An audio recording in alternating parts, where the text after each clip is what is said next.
Big pass நேர்களுக்கு வணக்கம். So இன்னைக்கு வீடியோவில் நம்ம என்ன பார்க்க போகிறோம் அப்படின்னா, ரவீனா வாண்டடாக அர்ச்சனா கிட்ட வம்பு இழுக்கிறாங்க. அதுக்கு காரணம் என்ன அப்படின்றதையும், அர்ச்சனா கிட்ட ஒரு வின்னர் குவாலிட்டி நம்மளால் பார்க்க முடிஞ்சிருக்கு, அது என்னன்றதையும், அடுத்ததான் நம்ம தினேஷ் ஒரு இடத்துல நம்மளை டிசப்பாயின்மெண்ட் பண்ணுறார், அது என்ன அப்படின்ற எல்லாத்தையும் தான் இன்னைக்கு வீடியோவில் பார்க்க போகிறோம். பட்லாம் தெரிஞ்சுக்கிறதுக்கு நம்ம சேனலை சப்ஸ்கிரைப் பண்ணி சப்போர்ட் பண்ணுங்க. ஓகே, ரவீனா இன்னைக்கு வாண்டடாக அர்ச்சனாட்ட வம்பு இழுத்தாங்க. அதாவது இவங்க எல்லாருமே அந்த டாமக்ஸ் ஜட்ஜாக உட்காந்துருக்கும் போது, ஸோ அர்ச்சனா ஒரு எக்ஸைட்மெண்ட்டில் வந்துட்டு இந்த லைனை கிராஸ் பண்ணாதீங்க அப்படின்ற மாதிரி இன்ஸ்ட்ரக்ஷன்ஸ் கொடுத்துட்டு இருக்கும்போது, நம்ம ரவீனா வந்து ஏன் இப்படி கத்துறீங்க அப்படின்ற மாதிரி பேசினாங்க.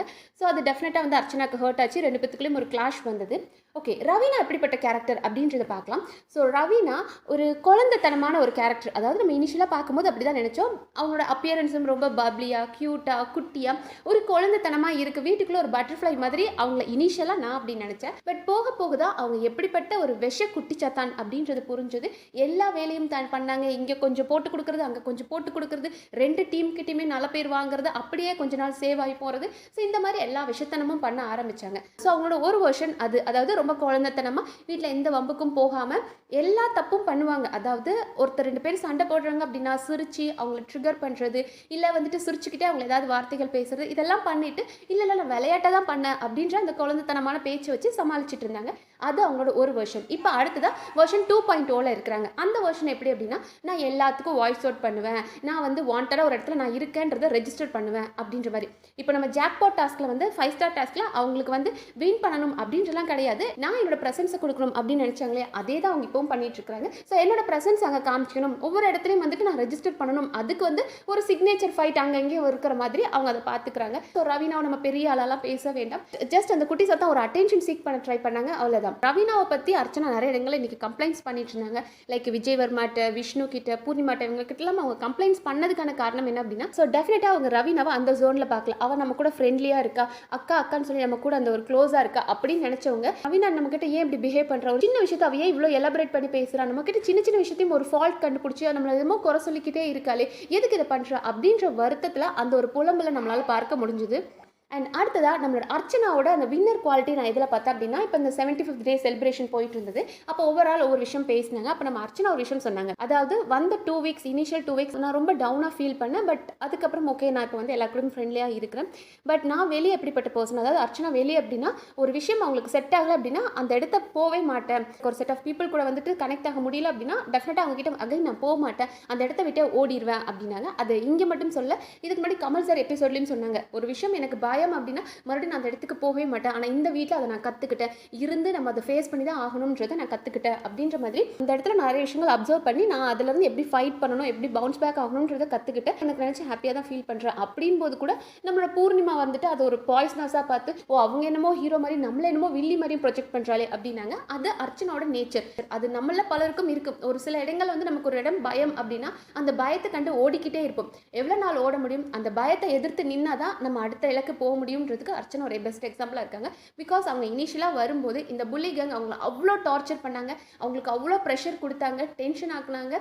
இந்த இடத்துல என்னால் இருக்க முடியல, மூச்சு விட முடியல, அந்த அளவுக்கு அப்படி ஒரு மிருகங்கள் மாதிரி எல்லாரும் பிஹேவ் பண்ணாங்க. ஆனால் ஒரு கட்டத்தில் அவங்க எல்லாத்தையும் கிராஸ் பண்ணி அடித்து நகர்த்தி சூப்பராக எந்த புல்லி கேங் அவங்கள வந்து அப்போஸ் பண்ணாங்களே அவங்க கூடவே இவங்க ஃப்ரெண்டாக ட்ரை பண்ணாங்க. அவங்களுக்கு வந்துட்டு பூர்ணிமா கிட்ட போய் பேசுறது, பூர்ணிமாக்கு பாயிண்ட்ஸ் கொடுக்கறது, ஏன் இன்னைக்கு ரவீனா வந்து அவங்கள ஹர்ட் பண்ணது கூட அவங்க பூர்ணிமா கிட்ட சொல்லி ஃபீல் பண்ணிட்டு இருந்தாங்க. ஸோ அந்த அளவுக்கு அர்ச்சனோட க்ரோத் இருந்திருக்கு. யாரை பார்த்து பயந்தாங்களோ, யாரை பார்த்து அழுதாங்களோ, யாரை எதிர்த்து நின்று போராடி தான் இந்த வீட்டில் ஜெயிக்கணும்னு நினைச்சாங்களோ அவங்களே தன்னோட நண்பனாக மாற்ற குவாலிட்டி அவங்களுக்கு வந்திருக்கு. ஸோ அவங்க வெறும் பேச்சு மட்டும் கிடையாது, நான் ஒரு விஷயத்தை பார்த்து பயந்தேன், பட் இந்த இடத்துல நான் அதை கற்றுக்கிட்டேன், அது எப்படி ஃபேஸ் பண்ணணும்னு கற்றுக்கிட்டேன் அப்படின்றது வெறும் பேச்சாக இல்லாமல் செயலையும் காட்டிருந்தாங்க அர்ச்சனா. அது எனக்கு ரொம்ப பிடிச்சிருந்தது. மக்கள் மனசில் அர்ச்சனாக்குன்னு ஒரு இடம் இருக்குது. அதுக்கு காரணம் அவங்களோட அந்த முதல் 2 வாரங்களில் அந்த ஒரு ஃபயரான ஒரு அர்ச்சனாவை நம்மளால் பார்க்க முடிஞ்சுது. அந்த ஒரு வெறித்தனத்தோட இன்னும் 2-3 வாரங்கள் நீங்கள் விளையாடி டைட்டில் வினர் ஆகணும் அப்படின்னு நாங்களும் ஆசைப்படுறோம். அடுத்ததான் நம்ம தினேஷ். ஸோ தினேஷ் கிட்ட நான் இதை எக்ஸ்பெக்ட் பண்ணலை. லைக் நம்மளோட விசித்ராமா வந்து பேசியிருப்பாங்க. ஸோ அப்போ என்ன சொல்லியிருப்பாங்கன்னா, வீட்டில் எல்லாரும் கூட எனக்கு செட் ஆயிடுச்சு, ஆனால் கூல் சுரேஷ் கிட்டையும் தினேஷ் கிட்டையும் செட் ஆகலை அப்படின்ற மாதிரி சொன்னாங்க. அப்போது அதுக்கு அவங்க ஒரு எக்ஸாம்பிள் சொன்னாங்க. என்ன அப்படின்னா, எல்லாரும் ஒரே ஏஜ் கேட்டகரி அப்படின்ற மாதிரி சொல்லும். அப்போவே நம்ம தினேஷ் கேட்டார், என்ன எல்லாரும் ஒரே ஏஜ்னு எண்ணி உங்கள் ஏஜில் சேர்க்குறீங்க அப்படின்னாரு. அதுக்கப்புறம் இல்ல நீங்க யங்கர் தான், பட் இருந்தாலும் அப்படின்னு சொல்லி அவங்க ஏதோ சமலிஃபிகேஷன் குடுத்தாங்க. ஆனால் அத இப்ப நைட் வந்து பேசிட்டு இருக்காரு. லைக் என்ன சொல்றேன்னா, அது கூல் சுரேஷ் கிட்ட, விஷ்ணு கிட்டலாம் என்ன சொல்லிட்டு இருக்காருன்னா, அடுத்த வார நாமினேஷன்ல 2 வீயும் கொண்டு வந்துரணும். அதாவது விஜய் அண்ட் விசித்ரா 2 பேருமே கொண்டு வந்துரணும். ஸோ முதல்ல இவங்கள தொரத்தி விட்டுறணும். சும்மா என்கிட்ட உரண்டு இழுத்துக்கிட்டே இருக்கிறாங்க. இவங்கள தொரத்தி விட்டுறணும் அப்படின்றாரு. ஸோ இந்த ஒரு சின்ன விஷயத்துக்காயா இவ்வளோ கோவப்பட்ட அப்படின்ற மாரி இருக்கு.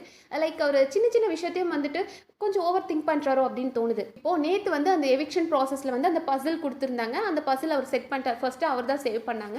அவர் சேவ் ஆகும்போது யாரும் வீட்ல இருக்கவங்கலாம் பெருசா சியர் பண்ணல. அத நம்ம கூல் சுரேஷ் கேட்டிருப்பார். என்ன தினேஷ் நீ ஃபர்ஸ்ட்டா சேவ் ஆனா உன்னை யாருமே வந்து எதுவுமே சொல்லல என்னப்பா அப்படின்னு கேட்கும்போது, பரவாயில்லண்ணே நம்ம நல்லா விளையாடுறோம் அப்படின்றது இதுல தான் தெரிஞ்சுக்க முடியும். நம்ம நல்லா விளையாடுறனால தான் எவனும் நம்ம கிட்ட வரமாட்டான். பரவாயில்ல அப்படின்னு சொன்னாரு. ஸோ அப்ப அந்த மெச்சூரிட்டி பார்க்கும்போது சந்தோஷமா இருந்தது. இந்த விளையாட்டை அவர் புரிஞ்சுக்கிட்டாரு. இந்த விளையாட்டுல இப்படிதான் இருக்கும். உங்களோட வளர்ச்சி மத்தவங்களுக்கு பிடிக்காது. அவங்க பேசதான் செய்வாங்க. அதை இவர் புரிஞ்சுக்கிறாரே அப்படின்னு நினைச்சேன். பட் இன்னைக்கு ஒரு சாதாரண விஷயம். இந்த கேம்ன்றதே அப்படிதான்றது உங்களுக்கும் தெரியும். உங்களை டீக்ரேட் பண்ண தான் செய்வாங்க. உங்களை கலாய்க்க தான் செய்வாங்க. பட் அதுலேருந்து நீங்கள் எந்திரிச்சு வரணும் இல்லையா? இப்போ படையப்பா டாஸ்க்ல நீங்கள் படையப்பா மாதிரி தான் பண்ணீங்க. பட் அவங்க கண்ணுக்கு அது டோராவாக தெரிஞ்சிருக்கு. டோரான்றாங்க. அவங்க டோரான்னு சொல்கிறதுனால நீங்கள் டோராவாக மாற போகிறது கிடையாது. உங்களோட பெர்ஃபார்மன்ஸ் படையப்பா மாதிரி இருந்தது அப்படின்னா டெஃபினட்டாக உங்களை மக்கள் புரிஞ்சுக்க போகிறாங்க. அதுக்கு நீங்கள் போய் அவங்க கிட்ட வாக்குவாதம் பண்ணணுன்ற அவசியம் இல்லை. அதே மாதிரி அவங்க இன்னைக்கு ஒரு சின்ன விஷயம் தான். ஓகே அவங்க ஏஜ் கம்மி பண்ணுறதுக்காக கூட நம்ம எல்லாரும் ஒரே ஏஜ் கேட்டகரின்னு சொல்லியிருக்கலாம். அது ஒரு விஷயமா அதெல்லாம் உரண்டை இழுக்கிறதா அப்படின்ற மாதிரி இருந்தது. ஸோ அதுக்காக விஷ்ணு அண்ட் மணி கிட்ட சொல்லிட்டு இருக்காரு, நம்ம எப்படியாவது இந்த 2 வீயும் இப்போ துரத்தி விடணும் அப்படின்ற மாதிரி அவங்கள பிரெயின் வாஷ் பண்ணிட்டு இருக்காரு. அண்ட் விஷ்ணுவும் சொல்றாரு, ஆமா ஒருத்தருக்கு 3 ஓட் வந்துருச்சு அப்படின்னா அவங்க நாமினேஷன்ல போயிடுவாங்க. ஸோ சும்மா ஒருத்தருக்கு 4 ஓட்டு 5 ஓட்டு அப்படிலாம் போட்டு வேஸ்ட் பண்ணக்கூடாது. 3 ஓட் வந்துருச்சு அப்படின்னா அடுத்தவனுக்கு போட்டு எல்லாரையும் நம்ம கொண்டு வந்துடணும் அப்படின்ற மாதிரி பேசிட்டு இருக்காங்க. உங்களை வந்துட்டு நாமினேஷன் பத்தி டிஸ்கஸ் பண்ணக்கூடாது அப்படின்னு சொல்லியிருக்காங்க. அந்த ரூல் பிரேக் நீங்க பண்றது, ஸோ அதை மற்றவங்க பண்ணுவாங்க. அது பூர்ணிமா மாயா இவங்கெல்லாம் ரூல் பிரேக் பண்ணும்போது பட் அதுங்கெல்லாம் திருந்தாத ஜென்மங்கள் அதுங்க அப்படிதான் இருக்கும்னு தெரியும். பட் தினேஷ் இதை பண்றது வந்து எனக்கு கொஞ்சம் அக்செப்டபிளா இல்லை. தினேஷ் ஏதோ ஒரு இடங்களில் வந்து அந்த வின்னர் குவாலிட்டி லூஸ் ஆகிட்டு இருக்கும். பிகாஸ் வின்னர் வந்து அந்த லூசஸோட டாக்கை எடுத்துக்கவே மாட்டாங்க. அவங்க என்ன சொன்னாலும் அது உன்னோட மைண்ட் செட், பட் நான் ஏறி போயிட்டே இருப்பேன் அப்படின்னு சொல்லி அவங்கள மட்டும் ஃபோக்கஸ் பண்ணி போவாங்க. அதை தினேஷ் பண்ணாருன்னா கரெக்டாக இருக்கும். அவரோட கேமை மட்டும் ஃபோக்கஸ் பண்ணி அவர் நீட்டாக போயிட்டு இருந்தாருன்னா பரவாயில்ல. அடுத்தவங்களை பற்றி பேசுறதோ இல்லை அவங்கள போடணும் இவங்கள போடணும் அதெல்லாம் வேண்டாம். உங்கள் கேமில் மட்டும் ஃபோக்கஸ் பண்ணால் நல்லாயிருக்கும். பிகாஸ் தினேஷ் அவர் அர்ச்சனா இவங்க 2 பேரும் தான் டிசர்விங் பர்சன் அப்படின்னு நினைச்சேன். பட் தினேஷ் அதுலேருந்து இறங்கிட்டு வர்றது கவலையாக இருக்குது. நீங்கள் சொல்லுங்கள், அர்ச்சனா கிட்ட நீங்கள் பார்த்த வின்னிங் குவாலிட்டி இல்லை அர்ச்சனா இல்லைனாலும் உங்களுக்கு யார் வந்து வின்னர் ஆவாங்கன்னு நீங்கள் நினைக்கிறீங்கன்றத கமெண்ட் செக்ஷனில் சொல்லுங்கள். அண்ட் இந்த வீடியோ உங்களுக்கு பிடிச்சிருந்தா சப்ஸ்கிரைப் பண்ணி சப்போர்ட் பண்ணுங்கள். நன்றி.